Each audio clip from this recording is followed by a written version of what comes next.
Hey, New York City, don't miss your favorite E Street drummer, Max Weinberg, bringing his live show to Huntington, Long Island. One night only, Saturday, October 26th at the Paramount. Tickets for Max Weinberg's Jukebox on sale now at Ticketmaster.com. More info at ParamountNY.com. Welcome to the 5 o'clock show. It's time for Common Sense. Now, it's Katz and Cosby with John Katzimatidis and Rita Cosby, standing for truth, justice, and the American way, bringing common sense to the world. Now, here's John Katzimatidis and Rita Cosby. Tell me lies, tell me sweet little lies. Well, today is Tuesday. Well, we got a lot of breaking news today. I just had a call from a friend of mine, John Solomon in Washington, and he's going to be calling in a few minutes. He's got some bombshells today, John. Bombshells. January 6th. And some of the lies surrounding it. First, what is the truth? And that's what we're trying to ascertain. What is the truth? We have what Nancy Pelosi said. Should we play that first since we have it? Yeah, why don't we play that? Let's play Nancy Pelosi, which she originally said about a few weeks ago about January 6th. Why weren't the National Guard there to begin with? They thought that they had sufficient resources. That is not a question of how they had. They don't know. They clearly didn't know, and I take responsibility for not having them just prepare for more. So Nancy Pelosi is telling her daughter they never told her anything. And by the way, that was on January 6th, John, because she was filming her on January 6th. That's what's amazing, we don't know what the truth is. Is John Solomon calling in yet? Breaking news, WABC. And joining us now here with some big breaking news is the founder of Just the News, John Solomon. John, you have some big bombshells tied to January 6th and why maybe there were no military troops there that day. How many times are we getting truth denied for years, and then all of a sudden it finally shows up, and the latest truth comes in the form of 24 interviews that were actually conducted in the spring of 2021. We're just getting them in the fall of 2024. They were conducted in the spring of 2021 by the Pentagon Inspector General. That's the internal watchdog, the chief watchdog of the Pentagon. They did their own after-action report to see how the Pentagon handled the January 6th crisis. What they learned was really shocking. First off, confirming earlier reporting that actually Just the News did in 2022. In fact, I was on WABC when we did it. Donald Trump, the president, did in fact tell his Pentagon leadership 3 days before January 6th, please do whatever it takes to keep the U.S. Capitol safe, including deploying as many National Guard or active duty troops as you need. He gave prior authorization to the deployment of National Guard and active duty troops. The most clear indication of that, there's several interviews where that comes up, but the former chairman of the Joint Chiefs of Staff, Mark Milley, he says it really clearly. He says, this is exactly, I'm going to give his exact words. The president says, hey, look at this. It's going to be a large amount of protesters coming in here on the 6th. Please make sure that you have sufficient National Guard or soldiers to make sure it's a safe event. And that is an extraordinary admission from a person who's not always been a fan of President Trump. Milley has sometimes been critical of Milley. Now, after that instruction occurs, a funny thing happens. The very brass that reports to the president as the commander-in-chief made a decision not to carry out those instructions. Acting Defense Secretary Christopher Miller told the investigation, yes, Trump did in fact say those things, but he said there was never going to be a way that he would have put U.S. military forces at the Capitol. This is his exact quote. There was absolutely no way I was putting U.S. military forces at the Capitol, period. In other words, Miller said he was not going to carry out the president's order. That is part of the reason why those troops never got there. By order of the president or by Miller's decision? No. Remember, it's the president telling Miller to do this. Both Milley and Miller, two very similar names. The chairman of the Joint Chiefs and the defense secretary are together in this meeting in the Oval Office. The president says, make sure it's safe, use active duty troops. Miller comes back after hearing the president saying that, and according to his interview with the Pentagon IG, he says, I wasn't going to do it. There's absolutely no way I was going to do that. So it was Miller that stopped it? Yeah, well, he says he was one of the people that stopped it, yes. And who else? And by the way, why? Let's get it straight, step by step. Yep. And then Nancy Pelosi says they never told her. Yeah, see, that's why there's questions on both ends. I agree. Yeah. So there are 3 steps where the idea for troops gets further and further away from the president's order. The first is Chris Miller. Chris Miller is like, all right, I know the president said it. I don't like the politics of this meeting. I don't like the political look of troops at the Capitol. So I'm not going to do it. I'm going to go to the D.C. government and say, here, I have a better idea for you. I'll give you some soldiers to direct traffic, and then you take more cops off the street and you send them to the Capitol. Okay, so Miller goes that route and starts to devise a plan to do that. Then downstream from Miller, there's a second person, the Army Secretary. His name is Ryan McCarthy. And Ryan McCarthy, according to the District of Columbia Police Chief, he calls me and says, I'm just not going to give any troops at all. I don't want troops at the Capitol. I don't like the optics. We're not doing it. So each step down the process, someone else gets in the way and says, we're not going to do that. Now, it gets even crazier. At some point, the Pentagon calls the Capitol Police directly. The Capitol Police report to Nancy Pelosi and the Sergeant of Arms. And the Capitol Police are the Pentagon says, if you'd like National Guard at the Capitol, just tell us and we'll give you the Capitol Police National Guard. And the Capitol Police check with Nancy Pelosi's minders, and they come back and saying they don't like the optics, so don't send them to us either. So multiple points where the president's offer is made to different people, and at each point the offer is sort of turned away, adapted in a way that the president never intended. And Nancy Pelosi is telling her daughter that they never told her. I don't forget what exactly it is. Yeah, she said we should have. Right. Yeah, so the question that John's asking is what did Nancy Pelosi know or not?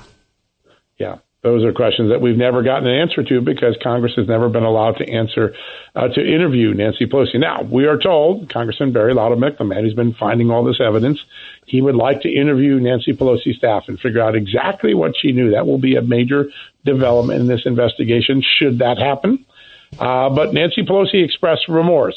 She said multiple times on the videotape, we bear some responsible. We are responsible for what happened here. That is an extraordinary statement by Nancy Pelosi. And then she went on to say, we should have had the National Guard here, suggesting that she kind of knew that was an option that didn't get used. But we'll find out more in the next few months. But these Pentagon transcripts give us a really clear picture of what happens after the president gives an instruction. It doesn't quite get carried out the way he suggested. Well, that is a wow. Thank you for the background on that. Keep us posted. John Solomon, very interesting. Thank you.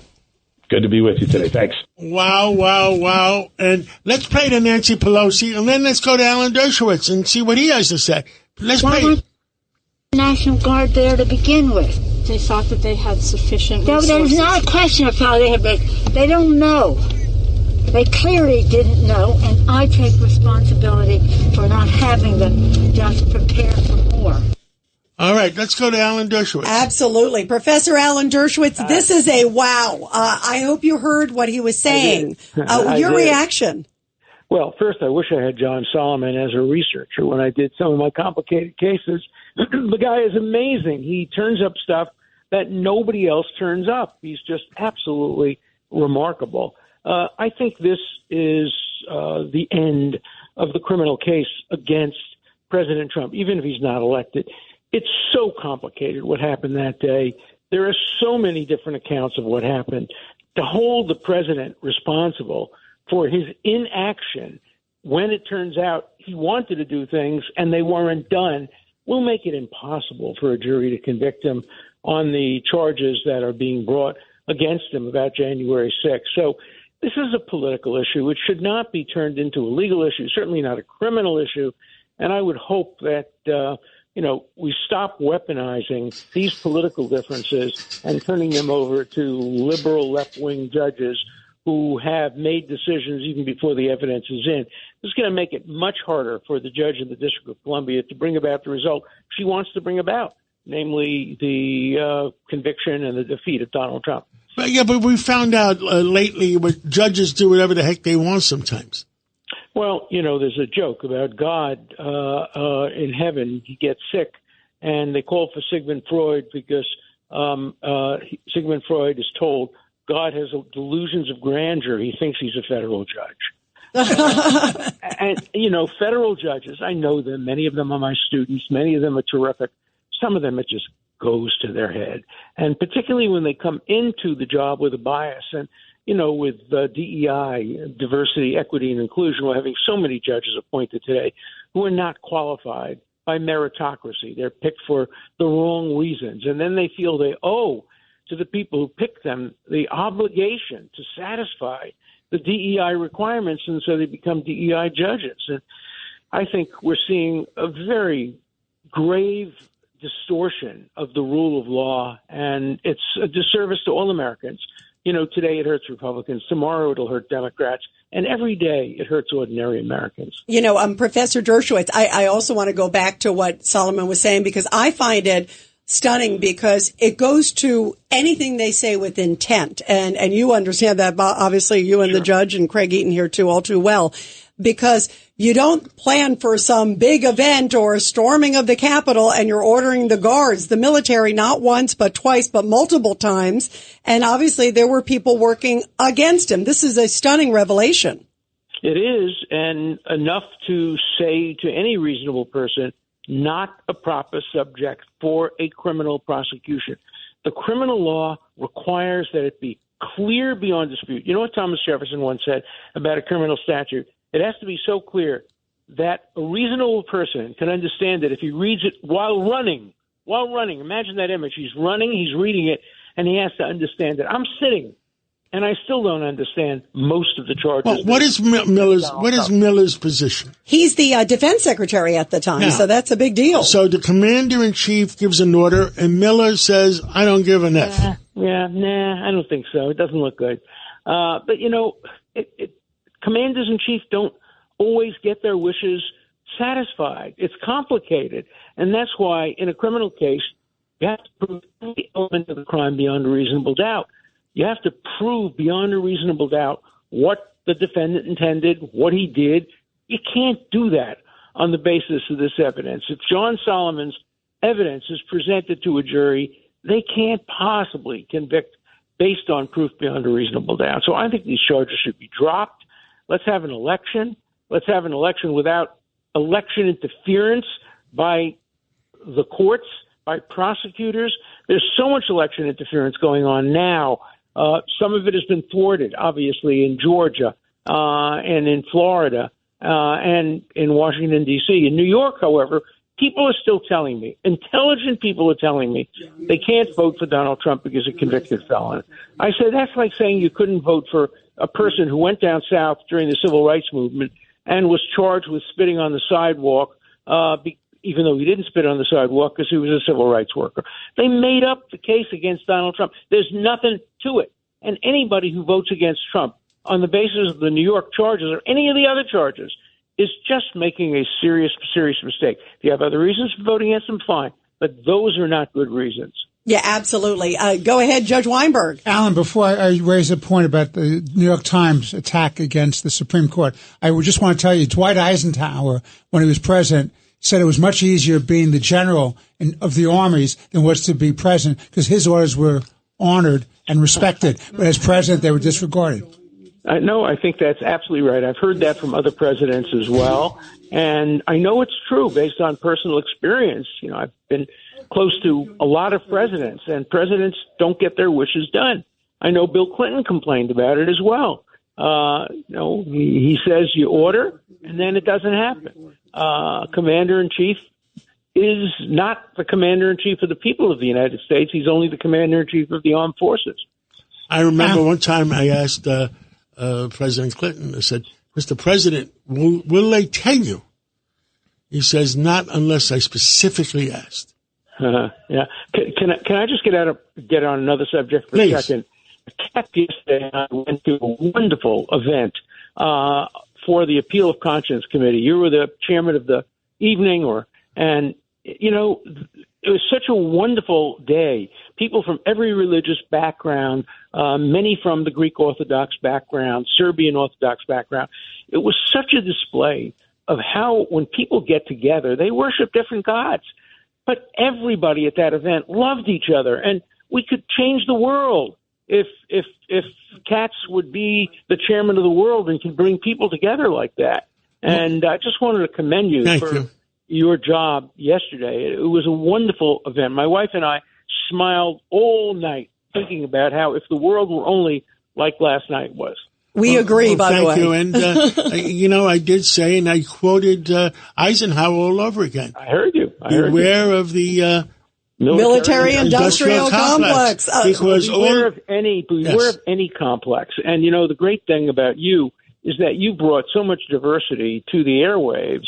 I had no idea until I heard your introduction how influential ABC has become around the world and how many people listen to it. I'm going to be more careful about what I say now. When I'm the pressure's on, Professor Dershowitz. You might not be able to go into Nepal. But you've done a terrific job, and I just wanted to take the opportunity to commend you for it. And Craig Eaton has a question for you, Professor Dershowitz. We were just talking about President Trump and January 6th, but what about all of those defendants that are sitting in prison right now? What about the exculpatory evidence out there that came out afterwards? I mean, what are these defendants doing about that?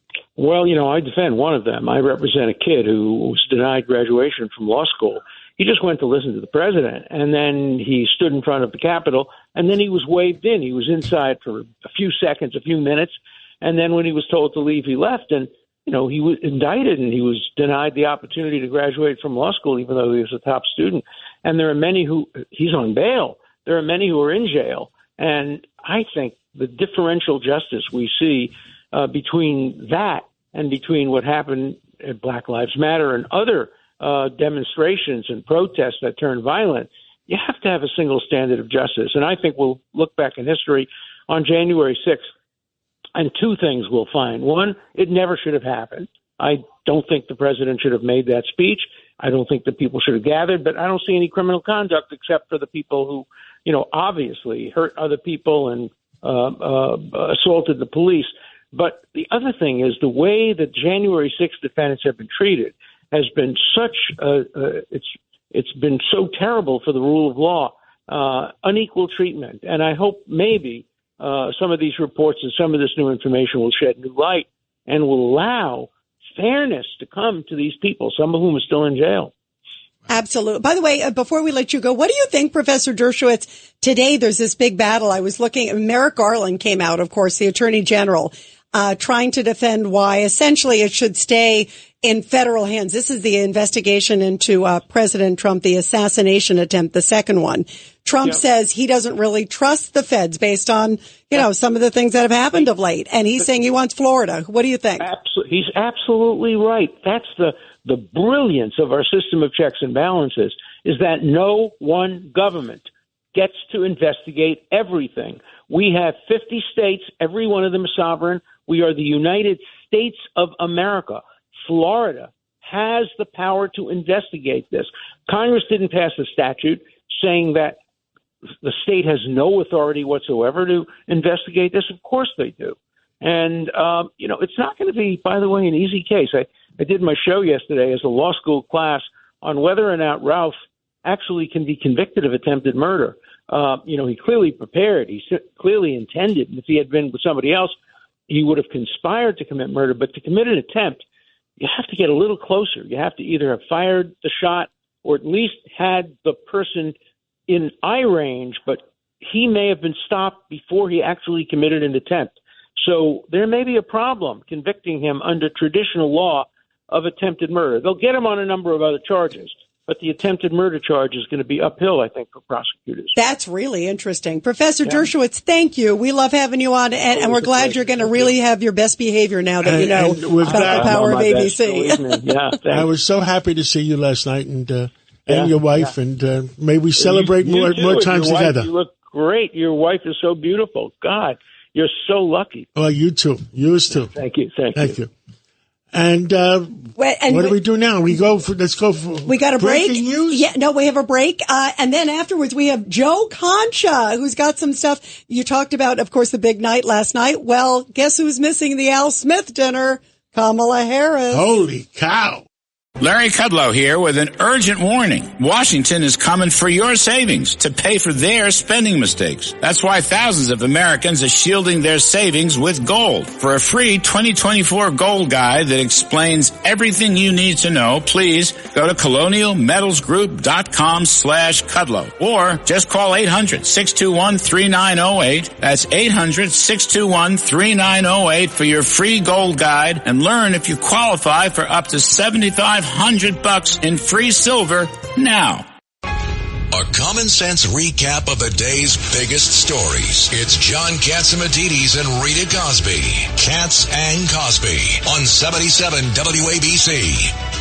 And we are back here on Cats and Cosby. Well, Kamala Harris is breaking tradition, and she is not going to be speaking or attending the Al Smith dinner, which is a biggie next month. Even Cardinal Dolan came out and made a joke and said, it's been a long time since a candidate has not done that. Well, and the last candidate that did not show up was Walter Mondale. Did he lose 49 states? Yes, he did. He won one state. He won one state. But that's because Ronald Reagan gave him a shot for that one state. That's right, exactly. Well, joining us now is Joe Concha, the great, of course, media analyst there on Fox News and best-selling author. Joe, your reaction to why she is not doing this. I agree with John. It's a mistake. It's an insanely stupid decision, Rita. I mean, here you have this national stage, right? Remember, it's not going to be any more debates. And Kamala Harris is going backwards now in the polls, as we're seeing today. Like Gallup's forecast, for example, has Donald Trump winning the popular vote by 3 points, and they are insanely accurate when it comes to these things. So she has this opportunity to get up there, tell some jokes, show another side to herself. But the problem is she's not good at telling jokes, right? We see time and again where she'll tell what she thinks, something that she thinks is funny, and then she'll start laughing uncontrollably. Some call it a cackle, and then she'll start applauding herself. So that's one reason why she's not doing it. And then the other is you can't go from calling Donald Trump a threat to democracy, a threat to national security who must be stopped, and then on the other hand start telling knock-knock jokes at the Al Smith dinner. So this would be a very uncomfortable place for her. And now what she's done is she's given the entire stage, this huge stage, that Donald Trump, the king of all roasters, probably the best we've seen since Dean Martin, and he now can tell all these jokes about Kamala, have some fun, raise some money for Catholic charities. Oh, by the way, that's always a good look. And she won't be there to return serve. I don't know who's advising her, but whoever is should be fired for this decision. That's for sure. Well, you know what it is? I think it's the spontaneity. You sort of play off each other, and clearly she's not doing anything spontaneous. She's not, it's like 51 days or something plus that she hasn't done a news conference. Where is the press should be pounding its fist, Joe Concha? Rita, I'll go one further. She hasn't done a press conference in 5.5 years since she last announced she was running for president. I mean, think about that. So what are you hiding? Amazing, right? And it's not working anymore. Like, all right, the joy of August has now met the reality of September. People want to know more about what exactly does she want to do for the country. And, okay, we know that she was raised in a middle-class family, and she wants to give $25,000 to new homeowners, and she wants to stop price gouging, but that does not exist, by fixing prices. Like, she wants the government to do that. And today she announced that she wants to blow up the filibuster, which nobody likes. So if anybody out there, you should send somebody out into the street, ask 100 people, what is Kamala Harris's plan to bring down the cost of living and prices in general? And not one person can answer that because she hasn't answered it yet. But she wants to hide, I guess, until Election Day. She thinks it'll work. It will not. It will be her undoing. Trust me. Craig Eden. She doesn't have a plan. That's the problem. She's just it's going to be rhetoric until the election day. She's going to avoid answering questions, avoid being pinned down to any plans, and just hope for the best. And that's a disgrace for the media. The media should be demanding this. Goes back to what I originally said. I didn't think she was going to show up for the original debate. We discussed and that. I owe a few dollar bills someplace. Judge, he owes us $1 each, right? Correct. My belief was that ABC television, for some way, made her comfortable that don't worry, everything's going to be fine. Yeah. What do you make of that? What do you think, John? Well, they didn't fact check her once, right? They didn't ask one follow-up question of her. Meanwhile, Donald Trump got 5 fact checks and 6 follow-up questions. They only asked one question on the economy. And the ABC, was that the one that accused him of 33 lies, or CNN did? CNN said the fact checked after was right. 33 lies to him and 1 to her. And you know what? She seemed very comfortable with the questions. That's all I'm Yes. going to say. That's all I'm going to say on that point. She seemed very comfortable. In your agree, opinion, she was too comfortable. She was with too the questions. comfortable, and we know why. You speculate Well, why. you speculate. We speculate why. Too Oh, 100%. it was unusual how well she answered it compared to other in a way, situations. she went to the debate because she felt she had things under control. Yep. There is no way that she'd have things under control at the Al Smith dinner. Absolutely. No. That's right. And remember, also a debate on Fox. She won't take Fox. No, she will not. And meanwhile, Donald Trump's a coward for not debating her for a second time on CNN. He's already done CNN, all right? So now go to Fox. She won't do it, of course. And think about the questions that weren't asked during that debate. Not one question on how long did you know about Joe Biden's mental decline? Not one question on when she was a prosecutor in San Francisco. I mean, and so to your point, I think you're right. Her best friend is Dana Walden, who only runs ABC News. It literally introduced her to Doug Emhoff, her husband now. So, yeah, I have a feeling that she was made very comfortable going into that debate. Wink, wink, nod, nod. It's going to be okay. She can control the environment at ABC in that debate. She can't control the environment at the Al Smith dinner. Maybe that's the ultimate reason why she's not going. Judge Weinberg. Joe, you raise a good point about the 25th Amendment. She has a constitutional obligation when the President of the United States is not capable of conducting the office. As Vice President, she has a responsibility to bring it to the Cabinet for a vote, for discussion on a vote. And everything we've seen about Biden in the last number of months absolutely proves that he's not capable of doing the job. Look at Joe Biden presiding over a cabinet meeting, and yet Kamala Harris has failed in her constitutional obligation. What say you? I love that. How that's like the new normal now. Oh, just the first lady's running a cabinet meeting. Imagine if that was Melania Trump doing that. The press would just melt down to like a pile of goo. And now we have Joe Biden running cabinet meetings, the fake doctor, now the fake president. I guess that's why she didn't want Joe Biden to go, because when we've asked that question over, who's really running the country? Apparently it's Dr. Jill Biden. You know what? It's funny because when I got up the other day, the front page of the newspaper is a picture of her running a cabinet meeting. I mean, that's disgraceful. You thought it was April Fool's Day. That was disgraceful. I mean, The sad thing is, Craig, and I watched it when it happened live, and I thought, he looked so out of it.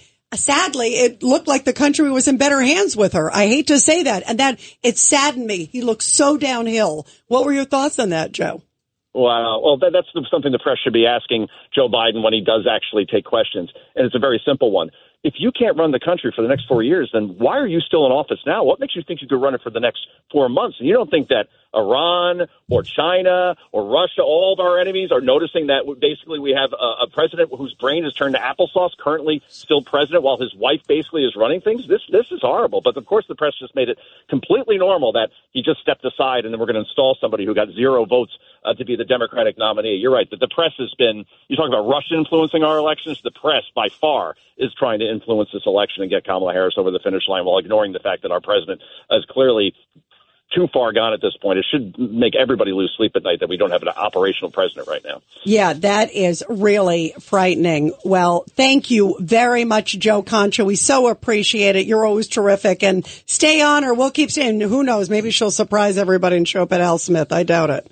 Sadly. No, thank you, Joe. Yeah, exactly. And Rita, you have some hot news, but there might be even some hotter news coming in a few seconds. Yeah, and in fact, Top news of the day, sponsored by Goya. Here's Rita Cosby. and first, here are the Goya headlines. A former U.S. Senator for New Jersey, Bob Menendez, will now be sentenced next year.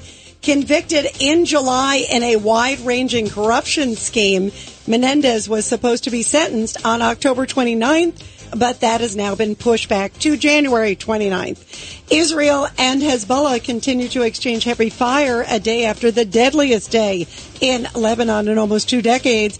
Israel says it killed a commander of the Iran-backed Lebanese group in an airstrike on Beirut today. And Judge, do you want to give us a quick briefing on this other breaking news real quick? There's a judge in upstate New York who was about to have his home searched by the FBI for an alleged crime conducted as a prosecutor of bribery. Later, he went on to become a distinguished judge. and supposedly took $63,000 for a payoff in a case as a prosecutor. The FBI comes in to search his home with a search warrant, and he shot and killed himself. Wow. Very sad day for him. What was the judge's name? Rosenwasser. But totally unrelated to the FBI raids that are going totally on in the unrelated. city. Just another case, but a sad story. Very sad story. And by the way, the other breaking news, sad, because I really like the guy, David Banks. David Banks again. School chancellor. The school chancellor resigned. Yep, resigning. Yep. Resigned or retired. He said he's going to resign. Resign and retire at the end of the year. End of the year, right. Exactly. Big news. And those are the headlines. Wow, wow, wow today. You're commuting home with Katz and Cosby. Now, here's John Katzimatidis and Rita Cosby on 77 WABC. And we are back here on Katz and Cosby on this busy news day. Joining us now is the great legal scholar, John Yoo. He serves as the Emanuel Heller Professor of Law at the University of California in Berkeley. Professor Yoo, let's first get to, we were just touching on this about the 25th Amendment with Joe Concha, who was right before you from Fox.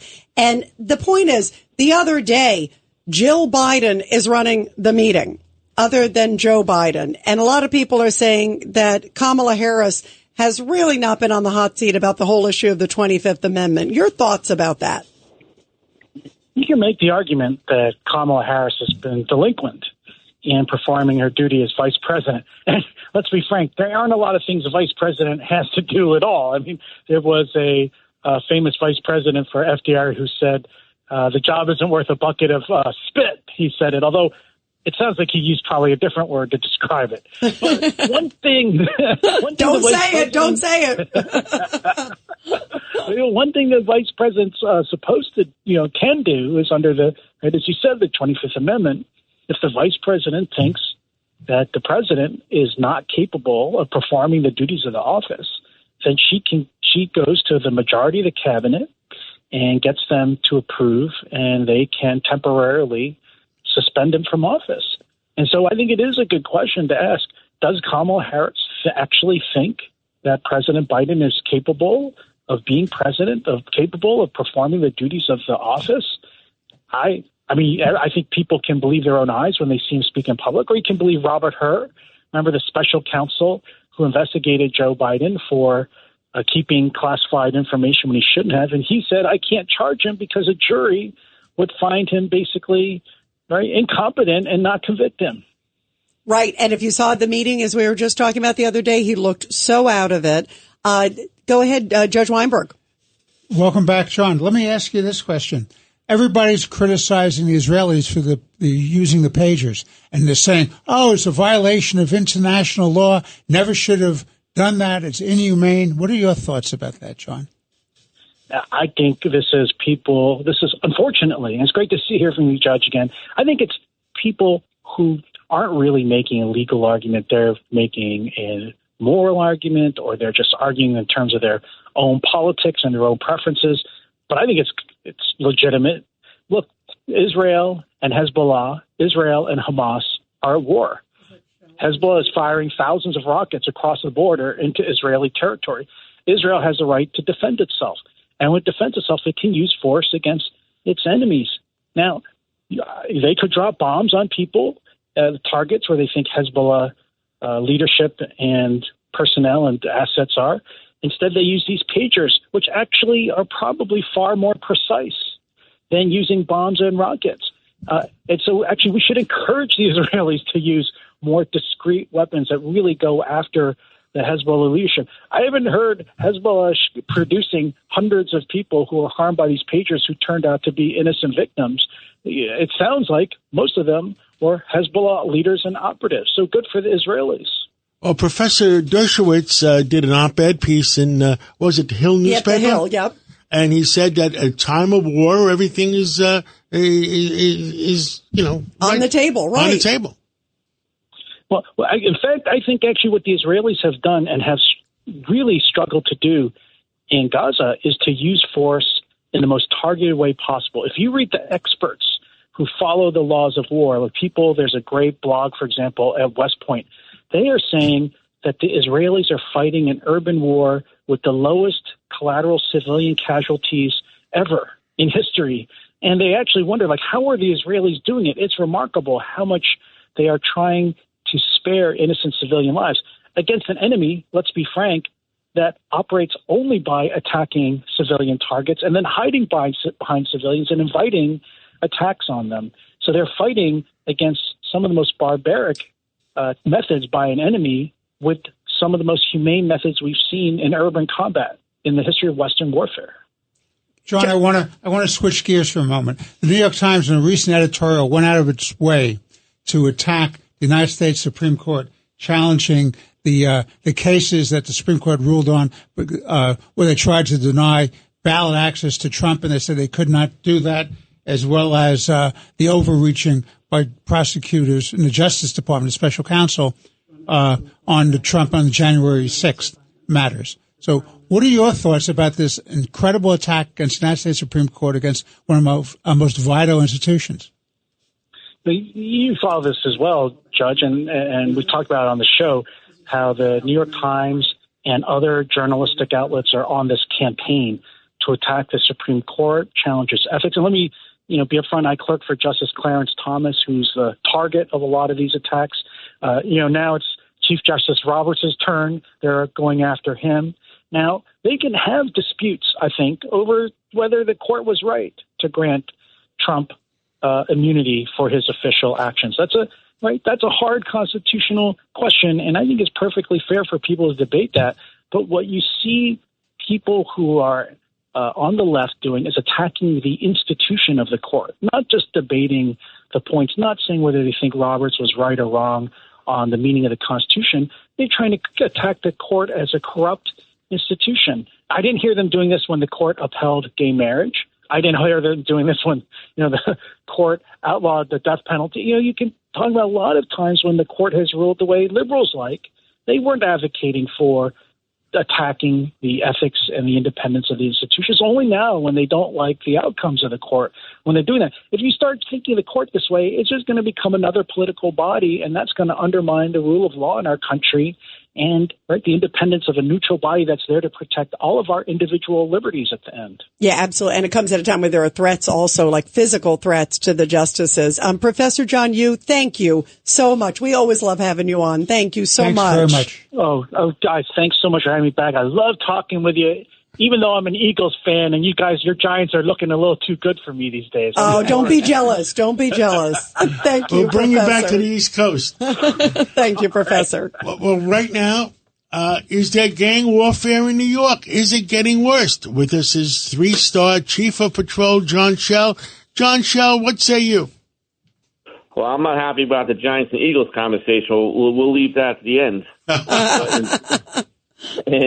In terms of the gang you're referring to, Tren de Agua, known as TDA, yeah, this is a new gang for us that is kind of different than our normal gangs and crews, if you will, because our intelligence tells us that they're involved in many facets of crime, through their conspiracy as a group to commit crime in the city. So what am I talking about? I'm talking about extortion, guns, pink cocaine, robberies, pickpockets, retail theft. And look, let's be frank. They shot at our cops in the middle of Times Square, a 16-year-old, and one TDA member shot 2 of our cops in Queens a few months ago. So this is a serious situation. We're aware of them. And we've been taking down gangs and crews in the city for the last 10 years, and we'll do the same here. Chief Schell, it's interesting. You talked about the shooting. To me, it's so horrible because, like you said, these guys, there's no rules with them. And clearly, it's like they obviously learned it in Venezuela or wherever wherever most of them from Venezuela, the Tren de Aragua. But they seem to also, there were reports in Aurora where they were saying, if you get stopped, go ahead and open fire on a cop. I mean, that's scary stuff. Yeah, right to your point. We have intelligence debriefings that in their country, they don't trust the cops and they're told to shoot at them. And when you see a 16-year-old running through Times Square shooting a gun under his armpit, he didn't learn that on the fly. He learned that somewhere else. So that speaks to your point clearly. And Craig, you wanted to ask about the subway too. We're seeing every day there are stabbings in the subway in Brooklyn the last few days. I mean, What's going on down there in those tunnels? Look, we had a tragic shooting in the subway last Sunday involving our department and a person in mental stress. And a big conversation in that was, there was a lot of conversation in that, but, knives. Knives will kill you. And we've taken over 1,500 knives off of the trains this year. And about a third of that came from people jumping a turnstile. So, there are disputes from time to time in the subway, but there are people with knives down there. There's people with guns down there, and we're doing a good job of capturing that. But it's a day-to-day proposition. It's got to be vigilance all the time. I mean, it seems like at some point we're going to have to put metal detectors on the subway to keep the guns and the knives off. Well, we're testing out a new technology called Evolve, where it detects, right now it detects guns when you walk through it. So it's a pilot program that we're currently using now. So we're always looking for technology and ways to mitigate what you're talking about. But at the end of the day, cops in the subway, more cops in the subway, more cops on the platform on the trains, old school policing. Yeah, absolutely. Well, Chief Shell, thank you so much. We love and appreciate you so much. Stay safe there, please. And thanks for all you do. I'm going to thank you. I'm going to throw a monkey wrench into this conversation. I'm a Dallas Cowboy fan, so we have a lot to talk about. You are throwing a monkey wrench into it. Well, let's take a break. Yes. And I'll be there Thursday night. Look forward. Great. Thanks so much. Let's take a break. And who do we have coming in? And what's the subject? We have Congressman Brian Mast from the great state of Florida, what's the great breaking veteran, news? and some big news on Afghanistan. It's a common sense recap of the big stories. It's Katz and Cosby on 77 WABC. And we are back here on Katz and Cosby, and joining us is the great congressman from the great state of Florida, Brian Mast, veteran also. And Congressman, we have so much we want to talk with you about. I first want to get to Afghanistan. You had a big hearing today. And Anthony Blinken, the Secretary of State, was subpoenaed. He was a no-show. Explain why you wanted to hear from him, and obviously so many questions about the terrible withdrawal from Afghanistan by this administration. So the precursor to us asking for Secretary of State Anthony Blinken to come in and testify before us today was a report issued by the House Foreign Affairs Committee that outlined everything that went on with the Afghanistan withdrawal. It was a bipartisan report. We did dozens and dozens of transcribed interviews from people working for the Secretary of State, people that were intimately involved in that failed withdrawal from Afghanistan. And we said, hey, now that the report's out, it's time for you to come answer to what everybody said about you, the State Department, the military, anything that happened there. And basically, he used the same MO that he has been using since the whole time that he's been the Secretary of State, which is he decided he wasn't going to show up for the hearing, which, by the way, and this was the point that I made there, that's the exact same thing that he did during the Afghanistan withdrawal. He was not present. To put a fine point on this, he was literally vacationing in the Hamptons during some of the most critical times of the Afghanistan withdrawal of what was the largest operation for the United States Department of State probably in history. And he was vacationing in the Hamptons. And, you know, Congressman, today we finally heard from President Joe Biden, who addressed the UN, and he brought up Afghanistan. I actually was surprised because he never talks about it. And he brought up the 13 soldiers, and he never talks about them. The family members, there's a number of family members. Steve Nukui, who lost his son at Abbey Gate, came out and said, how dare you? Like, he felt it was totally political because he's never reached out to them. They don't feel like he's done anything. Your thoughts about sort of now him trying to somehow, and he defended his withdrawal, saying it was the right move, doing it on a swan song. Your thoughts? I know Steve Nukui well, and I'm sorry for everything that he and his family and the other families that lost, those 13 that lost their service members at the Abbey Gate bombing, because they don't get to have closure because you have an administration that to this moment will say nothing went wrong. Everything that happened, that's the only way that it could have happened. It couldn't have happened without an Abbey Gate bombing. No, we shouldn't have considered doing it in the winter months when there's basically no fighting that goes on in Afghanistan, instead of in the summer months when there's extreme heavy fighting. No, we shouldn't have considered doing it out of these much more easily defendable air bases that the United States military had operated out of for years. Let's do it out of this H-Kai airport. And by the way, let's use the terrorists we've been fighting for 20 years, the Taliban. Let's use them for our rear security. But, those things happen, but nothing could have changed, could have gone better. We couldn't have avoided any of this. And as long as that's the tenor of the administration, those families, they don't get to have peace because everybody knows that's not the truth. And I want to tell everybody, I know folks know who you are, Congressman, but you were over in Afghanistan and an IED took both of your legs.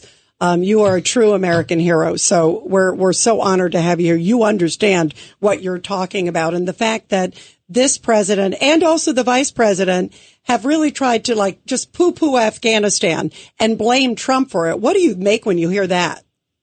It's them just doing what they always do, admit nothing, deny everything, make counter accusations. But the truth about the Afghanistan withdrawal, and as it relates to service members like myself and those heroes that were killed, is this. There was some Democrat members of the House today that tried to say, it was all for nothing, right? It was all for nothing. Everything that went on in Afghanistan was all for nothing. And I would just say to my fellow veterans, that's not true. It wasn't all for nothing. You were serving your brothers and your sisters to your left and right in combat. You were serving causes that you believe to be bigger and more important than yourselves as individuals. You prevented the kind of terrorist attacks that we were seeing abroad from taking place on U.S. soil. Those things were not all for nothing. Our service was absolutely squandered by the way the administration left Afghanistan, by the way the Biden and Harris administration left Afghanistan. That was a squandering of our service that had gone on there for 20 years. But here's the most important thing that I could say about that. And this goes back to Antony Blinken not being present for the withdrawal, them not paying attention to everything surrounding that disastrous withdrawal from Afghanistan. They treated our soldiers as though they were disposable.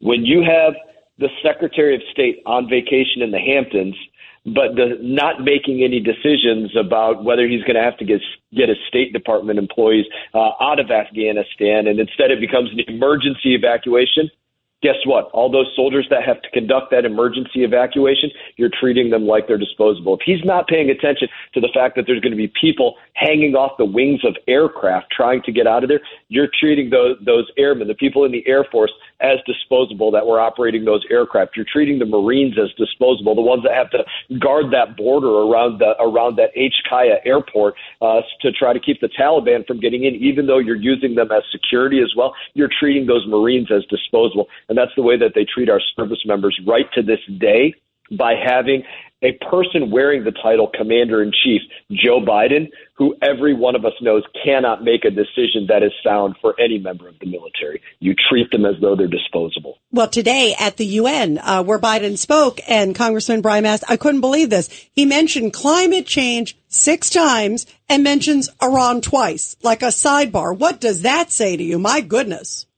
Iran is not their priority, has not been their priority, and if they could have their way, they would be immediately back in the Iran nuclear deal, in bed with Iran, not paying attention to the groups that Iran is funding around the globe, whether it be Hamas, whether it be Hezbollah, whether it be the Houthis that are bombing vessels that are trying to deliver goods to and from America or anybody else. All those groups that Iran is supporting, they can turn even more of a blind eye to those groups if they could right now.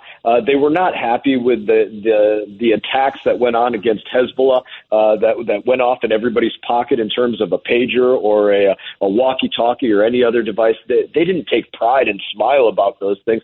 They saw these as political. I would say, let's say they saw them as political problems for them that they were going to have to somehow speak about the success of Israeli operations. And again, that's been their MO from the very beginning. What did you make of Kamala Harris in the debate? Because everyone's now saying, obviously, this was wrong, and they forgot to fact check her on this, too, where she said there's not a member of the U.S. military who's on active duty combat or a war zone. Tell that to the guys in the Red Sea, right? I mean, and they're just sending more troops there now. We've got 40,000 already troops there. I wrote a letter to Kamala Harris last week following the debate, and it said very specifically, listen, following your performance at the debate, which was nothing more than a performance, it was not on an authentic display of who she is. It was her being a thespian, an actor, somebody that's just, portraying something for the American people. I said, it appears you do not know where our service members are in danger abroad, what war zones they are in, and so I'd like for you to come to the House and give us a brief outlining where everybody is on each continent so that we know you as second in line to the commander-in-chief, a person asking to be commander-in-chief, that you actually know where these individuals are. But I would say this about her performance as well. The American media, they get to gaslight the American people about what Kamala Harris is and what Joe Biden are. They gaslight the American people, not talking about the fact that Joe Biden is not cognitively capable to run the United States of America. But foreign intelligence agencies don't get to gaslight their leaders. They look at Kamala Harris, they look at Joe Biden, they tell Xi Jinping or Putin or whoever their leaders are exactly what's going on with U.S. leaders or potential U.S. leaders. When they talk about Donald Trump, they warn their leaders that his yes is yes and his no is no. And if he says don't do something, they are rolling the dice if they don't listen to Donald J. Trump. When they talk about Kamala Harris or Joe Biden, they have to sit there and talk about, well, one of them has no idea, what he's doing at all. And the other one's just pretending to know what she's talking about, but won't actually give any points on any policy because we suspect she has no idea what's going on either. And boy, is the world a messy place. Craig Eaton. I suspect that no one in the administration knows what they're doing. I mean, look, the world is burning down. There's wars all around the world, and we're talking about climate change. What the heck are they thinking? It's because it's the only place they have any kind of red line is for them. They'll have climate change red lines, but for Iran, no red line. For the Houthis, Hezbollah, Hamas, no red lines for them. For people coming across the U.S. southern border, no red lines there. But when it comes to climate change, listen, don't you dare put a gas stove inside of your house. That is so important. That is so important. It may be a problem 300 to 500 years from now. Yeah, exactly. It's incredible. If there's a world left, John, if we have a world left 300 years from now. Yeah, your points are going. The world's on fire. We're dealing and look at what's going on with Israel now with going after Hezbollah. I mean, there's so much going on, and he's slamming his fist about climate change. It is shocking. Yeah, we had a saying in the military, make the big deal the big deal. And they have every inability to do that. They do not focus on national security objectives for the United States of America. They focus on what for them are political security objectives. And it doesn't rise to the level of a political emergency for Harris or Biden or Walz or any of them, then they don't pay attention to the issue. Well, thank you, Congressman. We're so honored to have you here on the show. We love you, and we really appreciate you, and we thank you so much for your service. Hey, thanks for talking with me tonight. Thank you so much, Congressman Brian Mast from the great state of Florida there. Thank you. And guys, what do we all stand for? Truth, justice, and the American way.